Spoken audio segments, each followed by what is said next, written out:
안녕하세요. 시장의 핵심 정보와 주식들을 발굴하여 알기 쉽게 풀어서 설명드리고 있는 주식메이트 주마태입니다. 이번 시간은 전 시간에 이어서 기업 공시로 수익 내는 방법 두 번째 시간을 갖도록 하겠습니다. 전자공시를 활용해서 이제 수익 내는 방법 두 번째 시간, 이번에는 전자공시 활용 매매 방법에 대해서 안내를 드리도록 하겠습니다. 지난번에 이제 전자공시를 활용할 수 있는 사이트 파인드에 대해서 안내를 드렸습니다. 파인드 사이트를 통해서 기업 공시를 확인할 수 있고, 또 불성실 공시를 낸 기업, 그리고 관리 종목 또는 또 투자 환기 종목으로 지정된 이런 법인들도 확인할 수 있는 사이트가 바로 파인드라고 안내를 드렸습니다. 그리고 기업 공시를 확인할 수 있는 사이트는 다트라는 사이트도 있죠. 이 두 사이트를 통해서 이제 내용들을 기업 공시를 확인할 수 있습니다. 자, 기업 공시를 기본적으로 확인하지 않고 매매하는 것은 굉장히 위험하다라는 말씀을 드리도록 하겠습니다. 주린이들, 특히 주식 초보자들께서는 기업 공시를 활용하는 것을 익숙하게 해야 됩니다.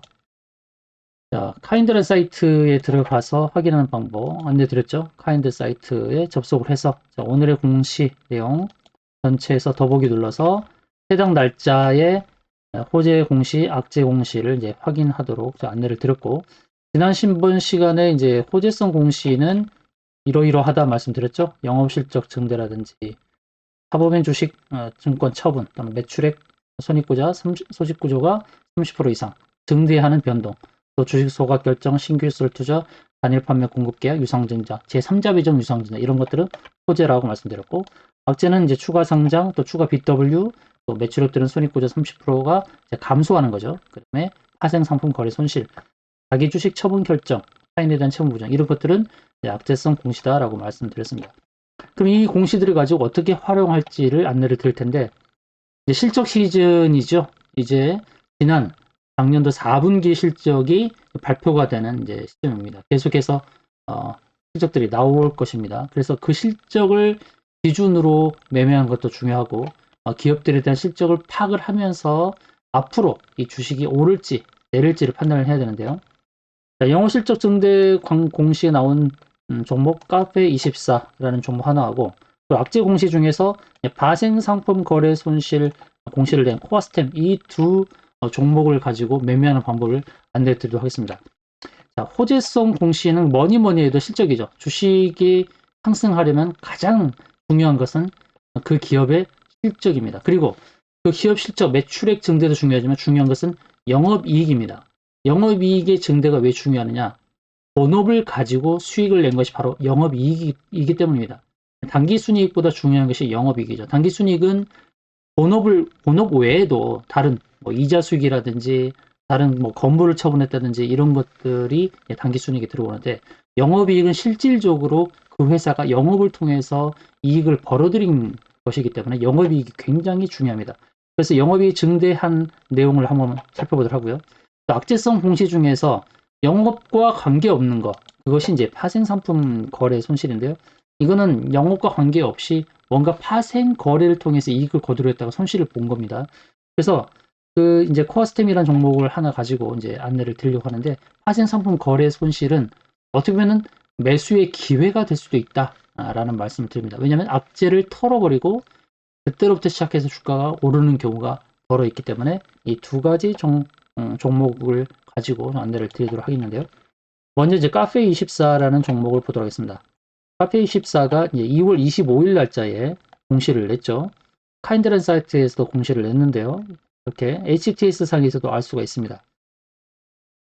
장 마감 후에 이제 공시를 냈습니다. 공시를 냈는데, 이 회사가 이제 그 전년도, 그러니까 2019년도 대비해서 2020년도 전체 영업이익은 좀 줄었지만, 그러나 중요한 것은 전분기 대비로 어떻게 됐느냐. 전분기 대비로는 좀 늘었죠. 카페24가 이제 이렇게 공시를 냈는데, 공시를 낸 거 보시면, 자, 분기별로 좀 비교를 했습니다. 분기별로 비교를 했는데, 영업이익이 전분기 대비로 이제 44%가 늘었습니다. 그러니까 영업이익이 이제 늘어나는 추세죠. 늘어나는 추세예요. 카페24는 이제 홈페이지를 만드는 부분에서 아마도 코로나19 사태로 인해서 온라인으로 영업을 하거나 온라인으로 판매하는 이런 사이트가 많이 늘어나면서 영업이익이 증가한 것으로 이해가 됩니다. 근데 2월 25일 날짜에 공시가 나왔는데요. 2월 25일 날짜는 이날입니다. 2월 25일 날짜 장 마감 후에 나왔어요. 근데 2월 25일 날짜에는 5% 상승하면서 이제 주가 상승 탄력이 좋았는데 이제 마감은 이제 4%로 마감을 했고요. 4%로 마감을 하고 장 마감 후에 공시가 나온 겁니다. 장 마감 후에 공시가 나왔는데 그 다음날 주가가 빠졌죠. 주가부터 빠졌어요. 호재성 공시가 나왔는데도 주가가 빠진 겁니다. 제가 이제 공시가 나왔을 때의 대응 방법에 대해서 이제 안내를 드리는데요. 자, 호재 공시 후에 어떻게 되느냐? 외인과 기관의 수급을 재빠르게 체크해야 됩니다. 외인과 기관의 수급을. 호재 공시 후에 외인과 기관이 이 주식을 사는지를 체크해야 되겠죠. 그리고 재무 구조가 호전되는 상황인지를 체크해야 됩니다. 재무 구조가 지금 현재 머무르는 것이 아니라 앞으로 호전될 수 있는 가능성에 대해서 봐야 되고요. 그 밖에 이제 호재 공시가 있어요. 단일 판매 공급 계약 공시는 매출액 대비 15% 이상인지 점검할 것을 이제 말씀을 드리고요. 왜냐? 가급적이면은 매출액 대비 뭐 5%, 매출액 대비 적게 규모가 적게 나오면 그 공시는 그렇게 큰 효력이 없습니다. 적어도 15% 이상, 매출액 대비 15% 이상 큰 규모의 그런 단일 판매 공급 계약 나왔을 때는 주가 반응이 좀 크게 나올 수 있고요. 유상증자는 주주 배정인지 제3자 배정인지를 체크하고요.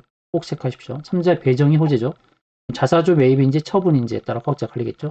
자사주 매입은 호재, 처분은 악재입니다. 추가 상장은 악재인 경우가 대부분이나 강력한 재료가 있을 때는 호재로 둔갑한다. 매출액 또는 손익구조가 30% 이상 변동 고시는 대부분 악재인 경우이지만 변화 이복의 기회가 되기도 한다. 악재를 털어버리고 이제 주가가 상승할 수 있는 또 출발점이 될 수 있다라는 것입니다. 그래서 앞서서 이제 카페24를 말씀드릴 때 이 부분 호재 공시 후에 외국인과 기관의 수급, 재무구조가 혼돈되는 상황인지를 체크를 해야 되는데요. 카페24의 이제 투자자별 매매를 보게 되면 2월 25일자, 그러니까 마감 전, 그러니까 그날 장이 마감 후에 공시가 나왔는데 장중에 주식을 계속 샀죠. 그런데 공시 후에 다음 날에는 주식을 팔았습니다. 주식을 팔았어요. 외국인과 기관이 팔았어요.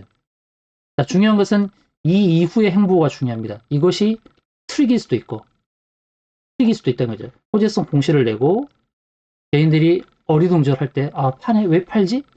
뭔가 다른 악재가 있나? 근데 지속적으로 주식을 판다 그러면 앞으로 영업이익이 호전되지 않다고 보는 것이죠.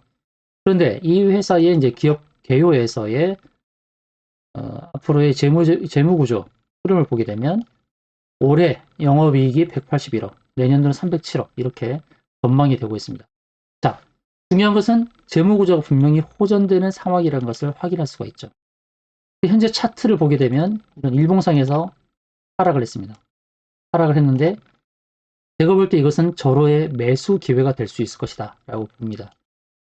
적어도 이제 매수를 한다 그러면 하락의 목표치를 채우고 올라가겠죠. 분명히 영업이익이 전분기 대비 증가하는 추세죠. 그래서 증가하는 추세가 올해도 반영이 될 것으로 전망이 되고 영업이익 181억으로 전망이 되고 내년에는 300억 늘어나는 것으로 전망이 됩니다. 그래서 그는 호재성 공시 이후에 기관과 외국인이 팔았지만 이제 그 이후에 홍보를 보시고 다시 수급이 몰려드는 상황에서는 이것이 매수 기회가 될 수 있다. 그래서 외국인과 기관의 수급을 반드시 체크하고 저점 매수의 기회로 삼으시면 좋겠습니다. 반대로 주가가 이것이 이 차트가 현재 모양이 아니라 위에서 놀고 있을 때는 굉장히 위험할 텐데 오히려 지금은 호재 공시와 더불어서 저가 매수의 기회가 될 수 있다라고 보는 것이죠. 그래서 재무 구조가 계속해서 증대되는 이런 기업은 매수의 기회로 접근하시라 말씀을 드리겠고요. 그다음에 코어스템을 보도록 하겠습니다. 코어스템은 파생상품 거래 손실이 나서 주가가 하락을 했습니다. 물론 다른 이유도 있겠지만 매출액이나 뭐 영업이익이나 안 좋죠. 이제 줄기세포 관련한 바이오 관련주입니다. 바이오 관련주인데요. 중요한 것은 파생상품 거래 손실에 대한 그런 악재 공시를 내면서 털어버렸다. 어떻게 보면 불확실성을 이제 드러낸 거죠. 불확실성을 드러내고 저점에서 이제 반등이 나올 수 있는 그런 상황입니다. 그래서 코어스템도 매수의 기회로 봅니다. 악재를 털어버리고 불확실성을 털어버리고 다시 출발선에서 주가 올라갈 수 있는 그런 기회로 본다는 것이죠.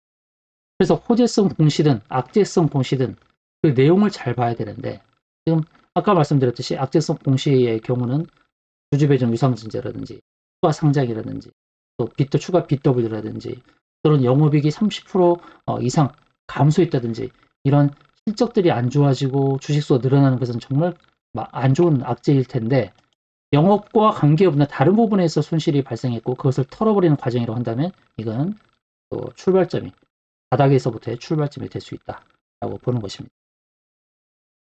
그래서 전자고시 활용 매매 방법 이 내용들을 반드시 숙지하시도록 하고요. 다음 시간에는 제가 이 공시를 가지고 어떻게 단타 매매를 하는지 공시를 통해서 내가 빠르게 이익을 취할 수 있는 그런 방법에 대해서 안내를 드리도록 하겠습니다. 이제 오늘의 퀴즈를 드리도록 할 텐데요.